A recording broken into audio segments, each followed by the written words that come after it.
শ্যামা কখনো শ্বেত, কখনো পীত, কখনো নীল লোহিত রে।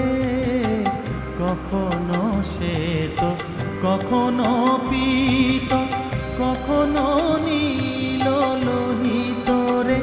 মায়ের সে ভাব কেমনে বুঝিতে না পারি, সে ভাব কেমনে বুঝিতে না পারি।